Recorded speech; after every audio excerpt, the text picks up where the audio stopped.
रहनुमा पीटीआई असद कैसर ने supreme court की जानिब से मिलिट्री कोर्ट में सिविलियन के केसेस की इजाज़त देना अफसोसनाक करार दे दिया। पेशावर हाई कोर्ट के बाहर मीडिया से गुफ्तगू में कहा कि आलमी इदारे भी मिलिट्री कोर्ट में सिविलियंस के ट्रायल के खिलाफ आवाज़ उठा रहे हैं। वाज़ेह किया कि बानी पीटीआई समेत कैदियों की रिहाई का मुतालबा कोई रियायत नहीं, कानूनी हक मांग रहे हैं।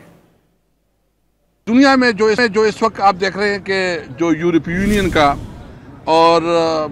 ख़ासकर जो है ना ब्रिटेन गवर्नमेंट का, उनका जो कंसर्न आया है और जो हमारा भी कंसर्न है कि मिलिट्री कोर्ट्स की वो जो है ना सिविलियन के मिलिट्री कोर्ट्स के अंदर जो है ना ट्रायल हो रहे हैं। 3 पॉइंट्स जो है ना उनके सामने रखे हैं कि नंबर 1, जो इस वक्त मुल्क में अनलॉफुल इल्लीगल इक़दाम हो रहे हैं उसको बंद किया जाए, और जो हमारे वर्कर के खिलाफ क्रैकडाउन हो रहे हैं,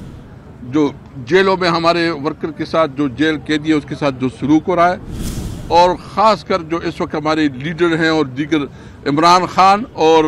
जितनी भी हमारी लीडरशिप है वर्कर, उनको रिहा किया जाए।